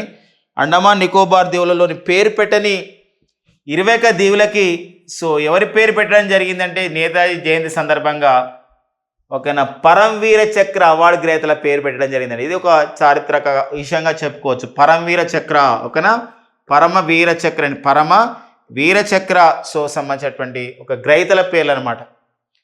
ఇందులో చాలామంది ఉన్నారండి. పరమవీర చక్ర అవార్డు గ్రహీతల్లో చాలామంది ఉన్నారు, కానీ 21 మంది పేరు మాత్రం ఇక్కడ పెట్టడం జరిగిందండి. మరి ఈ పరమవీర చక్ర అవార్డు గ్రహీతల్లో ఒకరి పేరు మనం ప్రస్తావించవలసిన అవసరం ఉంది. వారే మేజర్ సోమనాథ్ శర్మ అండి. మేజర్ సోమనాథ్ శర్మ అండి. పరమవీర చక్ర అవార్డు పొందినటువంటి తొలి గ్రహీత ఎవరు తెలుసండి? సోమనాథ్ శర్మ. మరి వీరికి ఒక అంటే ఎవరైతే యుద్ధ సమయంలో కానివ్వండి లేకపోతే దేశ భద్రత విషయంలో మరి ఎంతో త్యాగం చేసి తన ప్రాణాన్ని కూడా త్యాగం చేసిన వాళ్ళకు కూడా ఇలాంటి అవార్డులు ఇస్తారండి. పరమవీర చక్ర అవార్డు, కీర్తి చక్ర, శౌర్య చక్ర అని చెప్పేసి అంటాం. సో వారికి ఆ 21 మందిలో ఒక దీవులలో వీరికి ఒక దీవి కూడా పేరు పెట్టడం జరిగిందనమాట. సో ఈ పాయింట్స్ని మనం చూసుకోవాల్సిన అవసరం, చాలా గుర్తుపెట్టుకోవాల్సిన అవసరం మనకు ఉంటుందండి. ఇంకా మరొక విషయం మనకు న్యూస్లో ఉందండి, వార్తల్లో ప్రదేశంగా చూసినట్లయితే చిక్బల్లాపూర్. ఏదండి? చిక్బల్లాపూర్ అండి. చిక్బల్లాపూర్ అంటారు. చిక్బల్లాపూర్ వినరండి. మనకు ఒక చిక్మంగళూరు వేరండి, చిక్బల్లాపూర్ వేరండి. చిక్బల్లాపూర్ ఇది ఎక్కడ ఉంది? చిక్బల్లాపూర్ అంటే ఇది కర్ణాటక రాష్ట్రంలో ఉందండి. చిక్బల్లాపూర్ ఎక్కడండి? కర్ణాటక రాష్ట్రంలో ఉంది. ఇక్కడ ఇప్పుడు ఈషా ఫౌండేషన్ వాళ్ళు 112 అడుగుల 112 ఫీట్ 112 అడుగుల ఎత్తైనటువంటి ఏదండి ఆదియోగి స్టాచ్యూ అండి. ఏదండి ఆదియోగి అంటే ఎవరు తెలుసండి? శివుడు, లార్డ్ శివ స్టాచ్యూని నెలకొల్పడం జరిగింది. ఇలా మన భారతదేశంలో ఈషా ఫౌండేషన్ వాళ్ళు ఆదియోగి స్టాచ్యూను రెండు చోట్ల నెలకొల్పడం జరిగింది. ఒకటి కోయంబత్తూర్, గతంలోనే కోయంబత్తూర్ అంటే ఎక్కడ ఫ్రెండ్స్ తెలుసా? ఇది కోయంబత్తూర్. ఇది సో ఇది తమిళనాడు రాష్ట్రంలోని కోయంబత్తూర్లో కూడా సేమ్ అండి 112 అడుగుల ఎత్తైనటువంటి ఆదియోగి విగ్రహం కలదు. అండ్ ఇక్కడ తమిళనాడులోని ఒక కోయంబత్తూర్లో 112 అడుగుల ఆదియోగి విగ్రహం ఉందండి. అండ్ కర్ణాటకలోని చిక్బల్లాపూర్లో కూడా సేమ్ 112 అడుగుల ఆదియోగి విగ్రహం ఉంది. మరి ఈ విగ్రహాన్ని ఎవరు నెలకొల్పడం జరిగిందంటే ఏ సంస్థ చేత నెలకొల్పడం జరిగిందంటే ఇది ఈషా ఫౌండేషన్ అండి. ఏదండి? ఈషా ఫౌండేషన్ చేత నెలకొల్పడం జరిగిందనే విషయాన్ని గమనించాలి. ఈషా ఫౌండేషన్ ఎవరండి? ఈషా ఫౌండేషన్ స్టార్ట్ చేశారు ఈ ఆధ్యాత్మిక సంస్థ. మరి ఎంతో పేరొందిన సంస్థ ప్రపంచవ్యాప్తంగా. మరి దీన్ని ప్రారంభించిన వారు ఎవరంటే సద్గురు జగ్గి వాసుదేవ్ బాబా అండి. సద్గురు జగ్గి వాసుదేవ్ బాబా. మరి సద్గురు జగ్గి వాసుదేవ్ బాబా నాట్ ఓన్లీ స్పిరిచువలిస్ట్ అండి, నాట్ ఓన్లీ ఇతను ఆధ్యాత్మికవేత్తనే కాదు, ఇతను ఒక పర్యావరణవేత్తగా గతంలో ఎన్నో పర్యావరణ కార్యక్రమాలు ప్రారంభించడం జరిగింది. ర్యాలీ ఫర్ రివర్స్ అనే కార్యక్రమాన్ని వీరే ప్రారంభించడం జరిగిందండి. సేవ్ సాయిల్ అనే ఒక కార్యక్రమాన్ని కూడా ఇటీవల ప్రారంభించడం జరిగింది. ఎవరండి? సద్గురు జగ్గి వాసుదేవ్ బాబా. సో ఈ నేపథ్యాన్ని గమనించాల్సిన అవసరం ఉందండి. ఇక నెక్స్ట్ వచ్చేసి ఎవరైతే ప్రభుత్వ ఉద్యోగం చేస్తున్నటువంటి మహిళలు ఉన్నారో సో జనరల్గా మహిళలకు ఎవరైతే వాళ్ళు ఒక మెటర్నిటీ లీవ్స్ అని చెప్పేసి అంటాం, అంటే మాతృత్వపు సెలవులు అని చెప్పేసి అంటాం. ప్రెగ్నెంట్ అయినప్పుడు బాబు కానీ పాప పుట్టినప్పుడు ఒక 6 months ఆ టైంలో మనకి 6 నెలల పాటు ఏం చేస్తే వేతనంతో కూడినటువంటి సెలవులు వస్తాయి. దీన్ని మనం ఏమంటారంటే మాతృత్వపు సెలవులు అని చెప్పేసి అంటాం. కానీ ఒక రాష్ట్రం అలా కాదండి. 6 నెలల సెలవులు కాదు, ఏడాది పాటు అండి. ఏడాది అంటే 1 year అన్నమాట. ఏడాది పాటు మాతృత్వపు సెలవులు ఇస్తున్నాము అని చెప్పేసి ప్రకటించడం జరిగింది. ఏడాది పాటు మాతృత్వపు సెలవులు ఇస్తున్నటువంటి తొలి రాష్ట్రంగా గుర్తించబడింది. మరి ఏ రాష్ట్రం ఏడాది పాటు మాతృత్వపు సెలవులు ఇస్తుంది అని చెప్పేసి అన్నప్పుడు ఏడాది పాటు మాతృత్వం సెలవులు ఇస్తున్నటువంటి రాష్ట్రం వచ్చేసి ఏది తెలుసా అండి? సిక్కిం రాష్ట్రం. ఏదని? సిక్కిం రాష్ట్రం ఆ నిర్ణయం తీసుకోవడం జరిగింది అనమాట. ఇది తొలిసారిగా జరిగింది కాబట్టి ఈ సంబంధించిన విషయాన్ని గుర్తుపెట్టుకోవాల్సిన అవసరం చాలా చాలా ఉంటుందండి. ఓకేనా, చాలా ఇంపార్టెంట్ అయినటువంటి విషయం అండి. సిక్కిం రాష్ట్రం, సిక్కిం రాజధాని వచ్చేసి గాంగ్టక్ అండి. సో మరి పిఎస్ ఒక ప్రేమ్ సింగ్ తమాంగ్, ఎవరండి? ప్రేమ్ సింగ్ తమాంగ్ అనేవారు సిక్కిం ముఖ్యమంత్రిగా ఉన్నారండి. ప్రేమ్ సింగ్ తమాంగ్ అండి, పిఎస్ తమాంగ్ అని చెప్పేసి అంటాం. పిఎస్ గోలే అని కూడా పిలుస్తారు సిక్కిం ముఖ్యమంత్రి. సో మరి ఇది పాయింట్ గమనించాల్సిన అవసరం ఉంది. ఏడాది పాటు మాతృత్వపు సెలవులని ఇస్తున్నటువంటి తొలి రాష్ట్రంగా గుర్తించబడింది ఏదని సిక్కిం రాష్ట్రం అనమాట.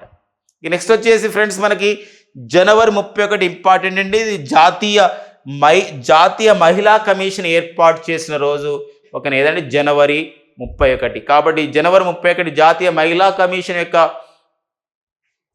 వేడుకలు నిర్వహించడం జరిగింది. ఈ సందర్భం మనం గమనించాల్సిన అవసరం ఉంది.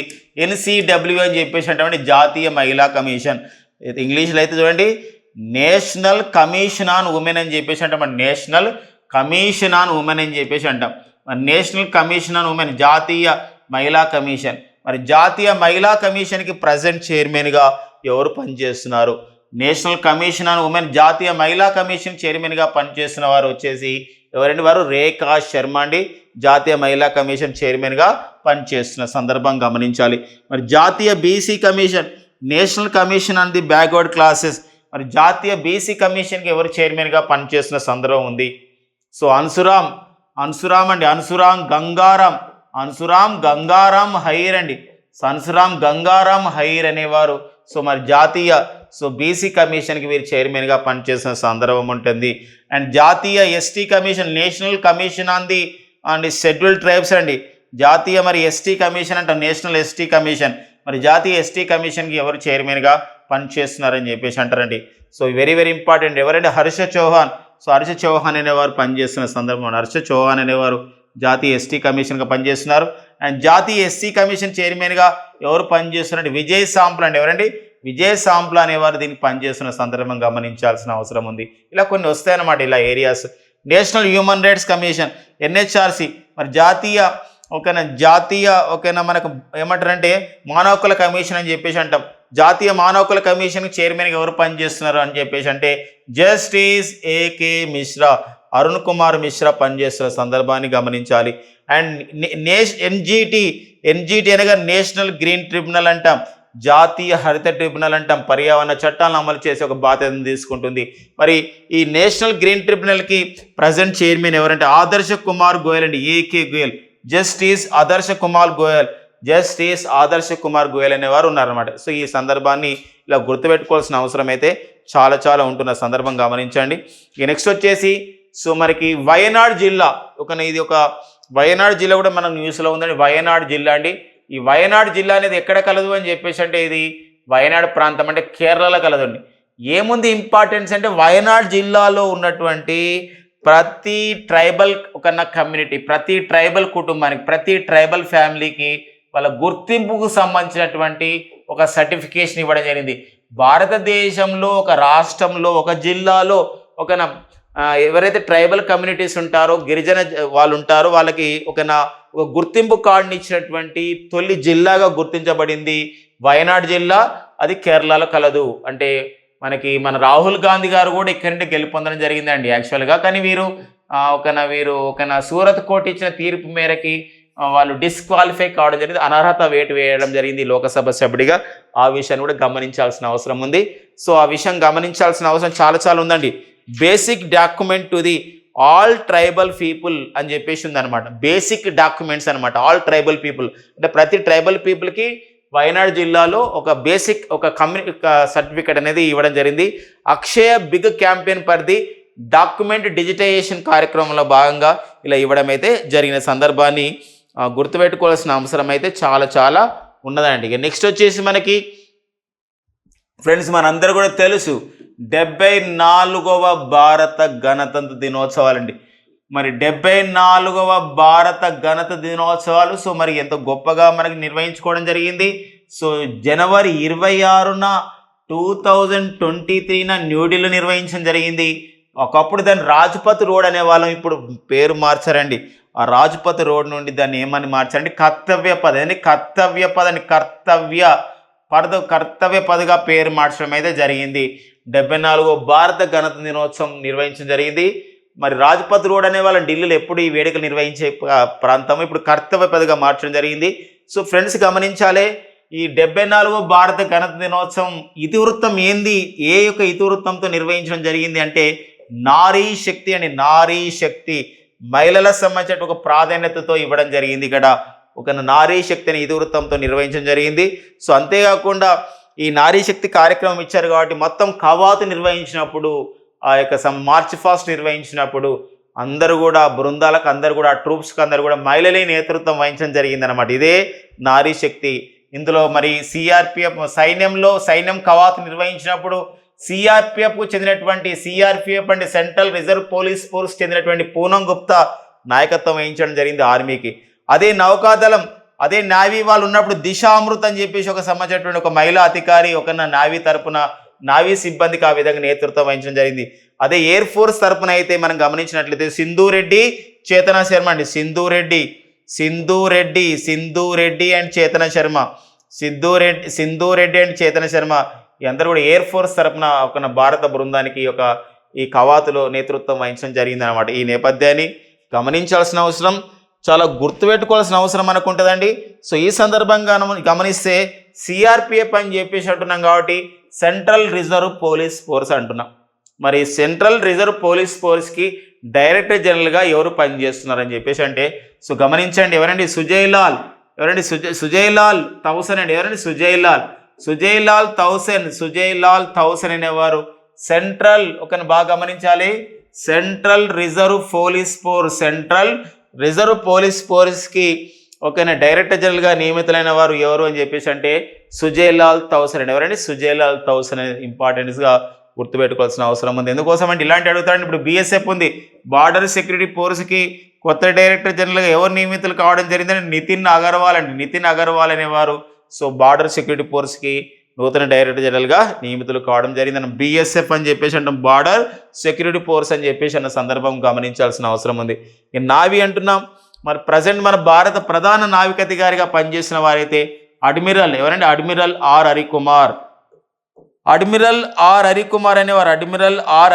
అనేవారు భారత ప్రధాన నావికాధికారిగా పనిచేస్తున్న విషయం. మరి ఎయిర్ ఫోర్స్ అంటున్నాం, మరి భారత ప్రధాన ఎయిర్ ఫోర్స్ అంటే ఇక్కడ వైమానికం, భారత ప్రధాన వైమానిక అధికారిగా chief of the air force స్టాఫ్కి ఎవరు పనిచేస్తున్నారంటే ఎయిర్ చీఫ్ మార్షల్ ఎవరండి, air chief marshal Vivek Ram Deb air chief marshal ఓదండి, ఇది air chief marshal Vivek Ram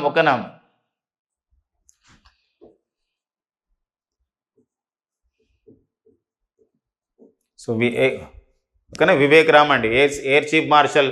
so Vivek Ram చెప్పేసి ఎవరైతే ఉన్నారో వారు సో మనకి ప్రజెంట్ అయితే మనకి భారత ప్రధాన వైమానిక అధికారిగా పనిచేస్తున్నారు. మరి అంతేకాకుండా మరొక విషయం గమనించాల్సిన అవసరం ఉంది, మరి ఆర్మీ చీఫ్గా ఎవరు పనిచేస్తున్నారంటే జనరల్ మనోజ్ పాండే అండి.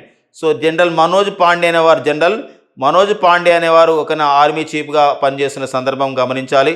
సో ఆర్మీ చీఫ్ అండి. సో ఆర్మీ చీఫ్గా ప్రజెంట్ ఎవరు పనిచేస్తున్నారంటే ఇక్కడ ఎవరండి వారు ఆర్మీ చీఫ్గా పనిచేస్తున్న వారు ఇక్కడ చూసినట్లయితే ఎవరండి వారు మనోజ్ పాండే అండి. వారికి ఏమని హోదా వస్తుంది, జనరల్ మనోజ్ పాండే అంటారండి. ఇది air chief marshal Vivek Ram Desai VR Desai అని చెప్పేసి అంటారు, లేదా వివేక్ రామ్ దేశాయ్ అని చెప్పేసి అనేవారు వివేక్ రామ్ చౌదరి అండి, క్షమించండి, air chief marshal Vivek Ram Chaudhary అని చెప్పేసి అంటారు. వివేక్ రామ్ చౌదరి అనేవారు ఎయిర్ చీఫ్ మార్షల్గా పనిచేస్తున్నారు. మన భారత chief of the air chief అంటే భారత ప్రధాన వైమానిక అధికారి. అంటే గమనించాలి, జనవరి 15 ఉందనుకోండి భారత ప్రధాన సైనిక దినోత్సవం. నెక్స్ట్ వచ్చేసి అక్టోబర్ 8 ఉందనుకోండి జాతీయ వైమానిక దళ దినోత్సవం. నెక్స్ట్ వచ్చేసి మనకి ఇక్కడ చూసినట్లయితే డిసెంబర్ 4 వచ్చేసి ఇక్కడ ఏంటంటే నేషనల్ నేవీ డే, జాతీయ నావికాదళ దినోత్సవంగా మనం జరుపుకున్న సందర్భాన్ని గుర్తుపెట్టుకోవాల్సిన అవసరం మనకు ఉంటుంది అనమాట. ఇక నెక్స్ట్ వచ్చేసి మనకు ఇంకొక విషయం అండి, మనకు న్యూస్ మనకు ఇంపార్టెన్స్ మనకుంది. మరి ఈ 74వ భారత గణతంత్ర దినోత్సవాలకి 74వ భారత గణతంత్ర దినోత్సవాలకి సో మరి ముఖ్య అతిథిగా ఎవరు వచ్చారని ఇక్కడ ఇంపార్టెంట్గా మనకు ఉంటుంది. మరి 74వ భారత గణతంత్ర దినోత్సవాలకి ముఖ్య అతిథిగా ఎవరు వచ్చారని చెప్పేసి ఇక్కడ అన్నప్పుడు సో వారు ఒక ఈజిప్ట్ అధ్యక్షుడు అండి. ఈజిప్ట్ అధ్యక్షుడు అయినటువంటి ఎవరంటే ఈజిప్ట్ అధ్యక్షుడు ఎవరంటే వారు అబ్దెల్ ఆల్ పత సీసీ అండి. అబ్దెల్ ఆల్ పత సీసీ అనేవారు ఒక ముఖ్య అతిథిగా రావడం జరిగింది. సో అంతేకాదు తొలిసారిగా ఈ యొక్క 74వ భారత గణతంత్ర దినోత్సవంలో ఈజిప్ట్ దేశానికి చెందినటువంటి 144 మంది సైనికులు కూడా కవాతులో పాల్గొనడం జరిగిందని ఇంపార్టెంట్ చూసుకోవాలి. ఈజిప్ట్ అంటే ఒక ఇన్ఫర్మేషన్ ఉందండి మనకి ఇక్కడ ఏంటంటే 2022 సంవత్సరంలో United nations framework convention on the climate change ఈ సదస్సు అనేది ఎక్కడ నిర్వహించడం జరిగిందంటే ఈజిప్ట్లోని షర్మ్ ఎల్ షేక్లో దీన్ని నిర్వహించడం అయితే జరిగింది. 2023లో united nations framework convention on the climate change సదస్సు ఎక్కడ నిర్వహించబోతున్నారంటే దుబాయ్లో యునైటెడ్ అరబ్ ఎమిరేట్స్లోని దుబాయ్లో నిర్వహిస్తున్న సందర్భాన్ని గుర్తుపెట్టుకోవాల్సిన అవసరం చాలా ఉందన్నమాట. నెక్స్ట్ వచ్చేసి మరో సంబంధించిన విషయం అండి ఇక్కడ ఏంటి ఇక్కడ ఆరెంజెస్ ఫెస్టివల్ అని చెప్పేసి అంటాం. గమనించండి ఇక్కడ ఇది ఒక సంబంధించినటువంటి ఈ ఆరెంజ్ ఫెస్టివల్ని ఏ రాష్ట్రం నిర్వహిస్తుంది అని చెప్పేసి నాగాలాండ్ రాష్ట్రం ఈ ఆరెంజ్ ఫెస్టివల్ని నిర్వహించుకోవడం జరుగుతుంది అనమాట. అలాంటి ఫెస్టివల్స్ పైన కూడా అడుగుతున్న సందర్భం మనకు ఇంపార్టెన్స్గా ఉంటుందండి. నెక్స్ట్ వచ్చేసి మనకి ఒక 17వ ప్రవాస భారతీయ సదస్సు మనకి ఇంపార్టెంట్గా ఉంటున్న సందర్భం గమనించాలి. 17th NRA కాన్ఫరెన్స్ అని చెప్పేసి అంటే 17వ ప్రవాస భారతీయ సదస్సు అండి. మరి 2023 సంవత్సరంలో 17వ ప్రవాసీ భారతీయ సదస్సు అనేది ఎక్కడ నిర్వహించడం జరిగింది? 17th NRA కాన్ఫరెన్స్ అనేది అంటే అది జనవరిలో నిర్వహించడం జరిగింది. సో మరి జనవరిలో ఎక్కడ నిర్వహించడం జరిగింది? 17వ ప్రవాస భారతీయ సదస్సు అంటే ఇది మధ్యప్రదేశ్ రాష్ట్రం నిర్వహించారు. మధ్యప్రదేశ్లో ఎక్కడ నిర్వహించడం జరిగింది అంటే మధ్యప్రదేశ్లోని ఇండోర్లో నిర్వహించడం జరిగింది అనమాట. ఇండోర్లో నిర్వహించడం జరిగింది జనవరి 2023లో.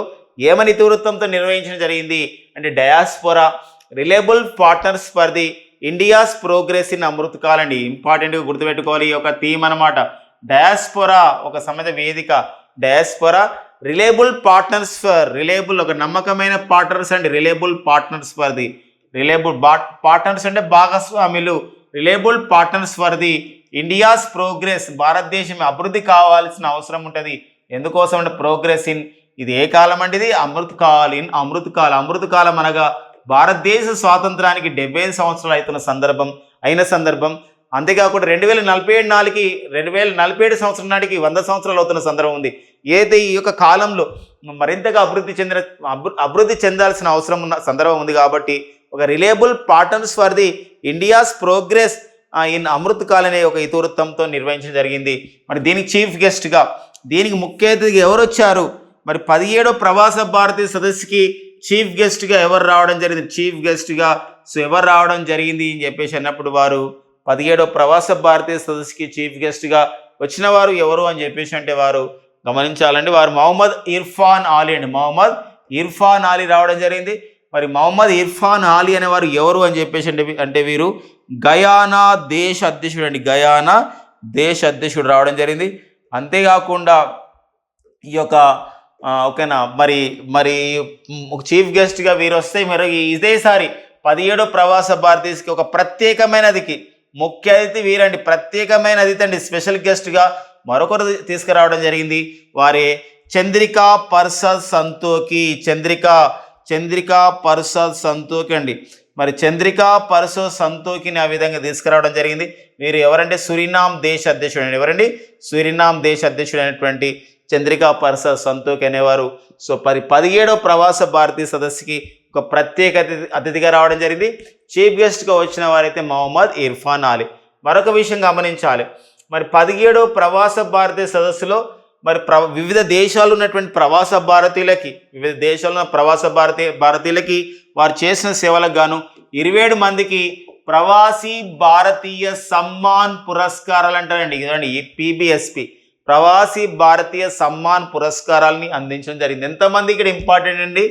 ఇందులో ఇజ్రాయెల్ దేశానికి చెందినటువంటి రీనా వినోద పుష్కర్ణ అని చెప్పేసి ఒక వంటల పాకశాస్త్ర నిపుణురాలు కూడా ఉండడం జరిగింది.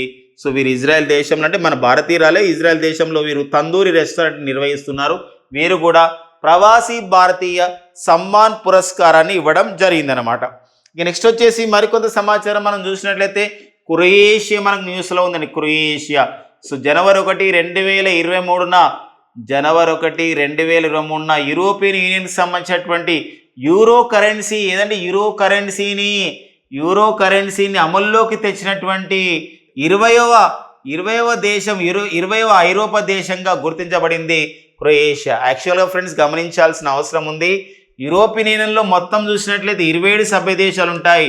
27 సభ్య దేశాల్లో యూరో కరెన్సీని పాటించే దేశాలు 20 దేశాలే. అందుకే వీటిని 27 దేశాలు యూరోపియన్ దేశాలని చెప్పేసి అంటాం. అలా కాకుండా 20 దేశాలు యూరో కరెన్సీని పాటించే ఆ 27లోని 20 దేశాలను ఏమని పిలుస్తామంటే యూరోజోన్ సభ్య దేశాలని చెప్పేసి అంటాం. యూరోజోన్ దేశాలని పిలుస్తాం. యూరోపియన్ యూనియన్ అంటున్నాం. మరి యూరోపియన్ యూనియన్ యొక్క ప్రధాన కార్యాలయం ఎక్కడ కలదు అని చెప్పేసి అంటే బెల్జియంలో కలదు. సో బెల్జియం రాజధాని బ్రజెల్స్ అండి. సో బెల్జియం రాజధాని బ్రజెల్స్లో మరి యూరోపియన్ యూనియన్ యొక్క ప్రధాన కార్యాలయం అయితే కలదు. నాటో ప్రధాన కార్యాలయం నార్త్ అట్లాంటిక్ ట్రీటీ ఆర్గనైజేషన్ యొక్క ప్రధాన కార్యాలయం కూడా ఎక్కడ కలదు అని చెప్పేసి అంటే అది కూడా బెల్జియం రాజధాని బ్రజెల్స్లో నాటో ప్రధాన కార్యాలయం అనేది కలదుగా ఉంటుంది అనమాట. ఈ పాయింట్స్ని మనం చూసుకోవాల్సిన అవసరం చాలా ఇంపార్టెన్స్గా మనం గుర్తుపెట్టుకోవాల్సిన అవసరం మనకు ఉంటుందండి. ఇక నెక్స్ట్ వచ్చేసి ఒక ఇంపార్టెన్స్ విషయం అంటే ఇక్కడ ఆసియా పసిఫిక్ పోస్టల్ యూనియన్ అని చెప్పేసి అంటామండి. ఏసియా పసిఫిక్ పోస్టల్ యూనియన్ అని చెప్పేసి అంటామండి. మరి ఆసియా పసిఫిక్ పోస్టల్ యూనియన్ ఇందులో 32 సభ్య దేశాలు ఉంటాయి. ఈ 32 దేశాలు అంటే మన భారతదేశం కూడా సభ్య దేశంగా ఉంటుందండి. మరి ఏసియా పసిఫిక్ పోస్టల్ యూనియన్ అయితే ఎందుకు ఇంపార్టెన్స్ ఉంటుందంటే 32 దేశాలు ఉన్నటువంటి ఏసియా పసిఫిక్ పోస్టల్ యూనియన్కి భారతదేశం జనవరి 1, 2023 నుండి ఒక 1 year పాటు ఎలా ఉంటుంది అధ్యక్ష హోదాలో ఉంటుంది. ఆ పాయింట్ మనం గమనించాల్సిన అవసరం ఉంది. 2023 సంవత్సరంలో భారతదేశం SCO సదస్సుకి అధ్యక్ష హోదాలో ఉంటుంది. G20 సదస్సుకి అధ్యక్ష హోదాలో ఉంటుందండి. అంతేకాకుండా global alliance for the artificial ఇంటెలిజెన్స్కి అనే సంస్థ కూడా భారతదేశం అధ్యక్ష హోదాలో ఉండబోతుంది. నెక్స్ట్ ఇయర్ నుండి అయితే యుఎన్ స్టాటిస్టికల్ కమిషన్కి 2024 జనవరి నుండి భారతదేశం యుఎన్ స్టాటిస్టికల్ అని చెప్పేసి అంటామండి. అంటే గణాంక సంస్థ అనమాట. యుఎన్ స్టాటిస్టికల్ కమిషన్కి 2024 జనవరి నుండి భారతదేశం అధ్యక్ష హోదాలో ఉండబోతుంది. ఈ సంబంధించిన ఇన్ఫర్మేషన్ చాలా ఇంపార్టెంట్. ఎగ్జామినేషన్లో కూడా పాయింట్ ఆఫ్లో కూడా చాలా ఇంపార్టెన్స్గా మనం గుర్తుపెట్టుకోవాల్సిన అవసరం మనకు ఉంటుంది. యునైటెడ్ నేషన్స్ సెక్యూరిటీ కౌన్సిల్ మనకు ఇంపార్టెన్స్ ఉందండి. సో 2023-24 ఈ యొక్క 2 సంవత్సరాల కాలానికి ఐక్యరాజ్యసమితి భద్రతా మండలి అని చెప్పేసి అంటాం. యుఎన్ఎస్సి అంటే ఏంటండి యునైటెడ్ నేషన్స్ సెక్యూరిటీ కౌన్సిల్ అని చెప్పేసి అంటాం. మరి యునైటెడ్ నేషన్స్ సెక్యూరిటీ కౌన్సిల్ అనే సంస్థ మరి ఒక ఐక్యరాజ్యసమితి ప్రధాన భాగాల్లో ఒకటి. మొత్తం 5 దేశాలు శాశ్వత దేశాలుగా 10 దేశాలు తాత్కాలిక సభ్య దేశాలుగా ఉంటాయి. ఈ 10 దేశాల్లో ప్రతి ఒక్క 2 సంవత్సరాలకు ఒకసారి దేశాలు మారిపోతాయి. అందుకే 5 దేశాలు కొత్తగా చేరుతాయి అనమాట. 2023-24 సంవత్సరానికి 5 తాత్కాలిక సభ్య దేశాలు చేరినాయి అనమాట. ఇది మనకు చాలా ఇంపార్టెంట్ అండి. ఐక్యరాజ్యసమితి భద్రతా మండలిలో 2023-24 సంవత్సరానికి గాను తాత్కాలిక సభ్య దేశంగా చేరిన దేశాలు ఏవి అని చెప్పేసి అన్నప్పుడు మనం గమనించాల్సిన అవసరం ఉంది. ఒకటి మాల్టా దేశం అండి, తర్వాత మొజాంబిక్ దేశం అండి. ఏదండి మాల్టా దేశం, మొజాంబిక్ దేశం అండి. తర్వాత మనం చూస్తే స్విట్జర్లాండ్ దేశం. తర్వాత చూసినట్లయితే జపాన్ దేశం చేరిందండి. దీంతో పాటుగా మనం చూసినట్లయితే ఈక్వెడార్ దేశాలు కూడా చేరడం జరిగింది. ఈక్వెడార్ దేశాలు. ఈ సందర్భం గమనిస్తూ ఇక్కడ ఒక చిన్న విషయం ఉందండి. ఇటీవల కాలంలో ప్రెడ్డీ అనే తుఫానుని ఎదుర్కొన్న దేశం ఏది అంటే మొజాంబిక్ దేశం. ప్రెడ్డీ అనే తుఫాను ద్వారా ప్రెడ్డీ అనేది అతలాకుతం కావడం జరిగింది అనే విషయాన్ని గమనించాల్సిన అవసరం ఉందండి. ఇటీవల కాలంలో భారతదేశం బుజి అనే పేరుతో బుజి అండి. మనం చిన్నపిల్లలు కూడా బుజ్జి అమ్మ ఇట్లా అంటాం కదా. ఇది కూడా బుజి అనే పేరుతో మరి ఒక బ్రిడ్జ్ని కూడా మన భారతదేశం మొజాంబిక్ దేశంలో నిర్వహించడం అయితే జరిగిందనమాట. ఇది ఒక ఇంపార్టెన్స్గా మనం చూసుకోవాల్సినటువంటి ప్రాంతాలండి. నెక్స్ట్ వచ్చేసి మనకి జనవరి 24 ఇంపార్టెన్స్ ఉంది అంతర్జాతీయ పరంగా. ఎందుకోసం అంటే ఐక్యరాజ్య సమితి సాధారణ సభ తొలిసారిగా జనవరి 24ని అంతర్జాతీయ విద్యా దినోత్సవంగా జరుపుకుందండి. ఇది అంతర్జాతీయ విద్యా దినోత్సవంగా నిర్వహించుకోవడం జరిగింది. అంతర్జాతీయ విద్యా దినోత్సవం అండి. సో మరి అంతర్జాతీయ విద్యా దినోత్సవం జనవరి 24 తొలిసారిగా ఈ సంవత్సరం నిర్వహించారండి. తుర్కమెనిస్తాన్ చేసిన తీర్మానం మేరకి 2024లోనే తొలిసారిగా అంతర్జాతీయ విద్యా దినోత్సవం నిర్వహించుకోవడం జరిగింది. మరి అంతర్జాతీయ విద్యా దినోత్సవాన్ని ఐక్యరాజ్యసమితి భద్రతా మండలి ఏ దేశానికి అంకితం చేయడం జరిగిందంటే is dedicated to the international education day dedicated to the ఏ దేశం అంటే ఆఫ్ఘనిస్తాన్ అండి. ఆఫ్ఘనిస్తాన్కి డెడికేటెడ్ చేయడం అయితే జరిగింది. ఆఫ్ఘనిస్తాన్కి డెడికేషన్ అంకితం చేయడం జరిగింది అంతర్జాతీయ విద్యా దినోత్సవాన్ని. ఇటీవల కాలంలో ఐక్యరాజ్య సమితి నవంబర్ 26 కూడా తొలిసారిగా ప్రకటించిందండి. 2023లో నవంబర్ 26 తొలిసారిగా ఐక్యరాజ్య సమితి ఏమని ప్రకటించిందంటే ఇది ఒక అంతర్జాతీయ అంటే ఇంటర్నేషనల్ సస్టైనబుల్ ట్రాన్స్పోర్ట్ డే అండి. ఇంటర్నేషనల్ సస్టైనబుల్ ట్రాన్స్పోర్ట్ డే అండి. ఇంటర్నేషనల్ సస్టైనబుల్ ట్రాన్స్పోర్ట్ డేని ఆ విధంగా నవంబర్ 26ని నిర్వహించుకోవాలని చెప్పేసి ఇటీవల కాలంలో ఐక్యరాజ్య సమితి తీర్మానం చేయడం అయితే జరిగిందనమాట. సో ఆ పాయింట్ కూడా ఇంపార్టెన్స్గా మనం చూసుకోవాల్సిన అవసరం ఉందండి. నెక్స్ట్ వచ్చేసి మనకి ఇంకొక ఇంపార్టెన్స్ ఉందండి. 53వ వరల్డ్ ఎకనామిక్ ఫోరం సమావేశం జరిగింది జనవరిలో. మరి 53వ వరల్డ్ ఎకనామిక్ ఫోరం సమావేశం 2023 ప్రతిసారి కూడా వరల్డ్ ఎకనామిక్ ఫోరం సమావేశం అనేది ఎక్కడ నిర్వహిస్తారు అని చెప్పేసి అంటే స్విట్జర్లాండ్లో నిర్వహిస్తారు. స్విట్జర్లాండ్లో ఎక్కడ నిర్వహిస్తారు? ప్రపంచ ఆర్థిక వేదిక సదస్సు అంటే స్విట్జర్లాండ్లోని దావోస్లో నిర్వహించడం జరుగుతుంది.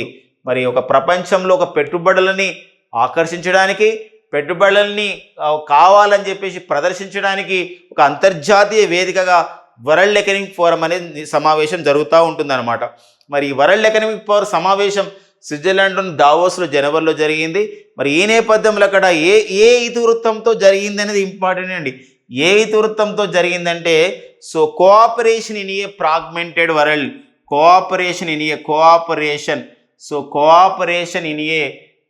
ఫ్రాగ్మెంటెడ్ వరల్డ్ అని చెప్పేసి అంటాం.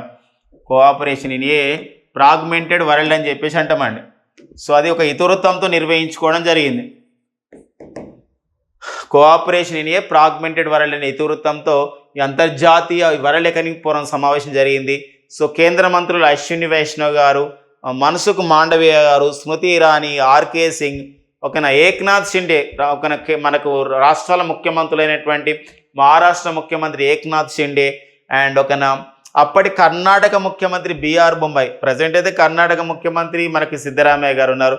అండ్ నెక్స్ట్ వచ్చి యోగి ఆదిత్యనాథ్ గారు, సో ఉత్తరప్రదేశ్ ముఖ్యమంత్రి హాజరు కావడం జరిగింది. తెలంగాణ రాష్ట్రం నుండి అయితే శ్రీ కేటీఆర్ గారు దీనికి హాజరు కావడం జరిగింది. సో మరి ఈ నేపథ్యంలో హైదరాబాదులో వరల్డ్ ఎకనామిక్ ఫోరం సంస్థ చేత అంతర్జాతీయ కేంద్రాన్ని ఏర్పాటు చేస్తున్నారండి. ఆ ఏర్పాటు చేసే ఒప్పందం జరిగింది. ఇది C4IR కేంద్రాన్ని, ఇది ప్రపంచంలో 18వ ఈ అధ్యయన కేంద్రాన్ని ఎక్కడ ఏర్పాటు చేస్తున్నట్లు వరల్డ్ ఎకనామిక్ ఫోరం సమావేశంలో నిర్ణయించడం జరిగింది అని అన్నప్పుడు అది హైదరాబాదులో ఏర్పాటు చేస్తున్నారు. C4IR అంటే centre for fourth industrial revolution అని చెప్పేసి అంటామండి. Centre for fourth industrial revolution అని చెప్పేసి అంటాం. ఫోర్త్ ఇండస్ట్రియల్ రివల్యూషన్ అండి. సో ఈ కేంద్రాన్ని ఎక్కడ ఏర్పాటు చేస్తున్నారని చెప్పేసి అంటే ఇది హైదరాబాద్లో ఏర్పాటు చేస్తున్నటువంటి సందర్భాన్ని గుర్తుపెట్టుకోవాల్సిన అవసరం చాలా ఉంటుందండి. ఇది ఎక్కడ? హైదరాబాద్లో. ప్రపంచవ్యాప్తంగా ఇది ఎన్నో కేంద్రం అంటే ఇది 18వ అధ్యయన కేంద్రంగా మనం గమనించాల్సిన అవసరం ఉంది. ఇక నెక్స్ట్ వచ్చేసి ప్రచండ. సో మరి ఫ్రెండ్స్ మనకు తెలియదు ప్రచండ అండి. ప్రచండ ఉంటుందండి, ప్రచండ్. ఈ ప్రచండ్ చూడండి, ఇది మనకు LCH అంటే లైట్ కాంబాట్ హెలికాప్టర్. మన బెంగళూరులోని HAL వాళ్ళు అభివృద్ధి చేసినటువంటి తేలికపాటి యుద్ధ హెలికాప్టర్ పేరు ప్రచండ్. HAL వాళ్ళు హిందుస్థాన్ ఏరోనాటిక్స్ లిమిటెడ్ వాళ్ళు తయారు చేసినటువంటి తేలికపాటి యుద్ధ విమానం పేరు ఏం పేరంటే దాని పేరు తేజస్ అండి. దాని పేరు ఏం పేరు? తేజస్. సో ఈ నేపథ్యాన్ని గమనించాల్సిన అవసరం ఉంది. మరి ప్రచండ అని చెప్పేసి అంటామండి. ప్రచండ. సో మరి మరి ప్రచండ్ అనేది ఏంటంటే ఇక్కడ ఇక్కడ గమనించే నేపాల్ ప్రధాని ఎవరంటే నేపాల్ ప్రధానమంత్రి. సో నేపాల్కి మరి నూతన ప్రధానమంత్రిగా నియమితులైన వారు ప్రచండ రెండో పర్యాయం నియమితులు కావడం జరిగింది ప్రచండ. మరి వీరు నేపాల్ ప్రధానమంత్రి. అయితే వీరి యొక్క అసలు పేరు ఉందండి పుష్ప కమల్, ఓకేనా, పుష్ప కమల్ దాహల్ ప్రచండ్ అని చెప్పేసి అంటామండి. పుష్ప కమల్ దాహల్ అనేవాదే సో నేపాల్ ఒక ప్రధానమంత్రి ప్రచండ యొక్క అసలు పేరండి. సో ఇవన్నీ మనకు జనవరి 2023లో ఉన్న కొన్ని ముఖ్యమైన ఎగ్జామ్ ఓరియంటెడ్ సమాచారం అండి. థ్యాంక్ యూ అండి.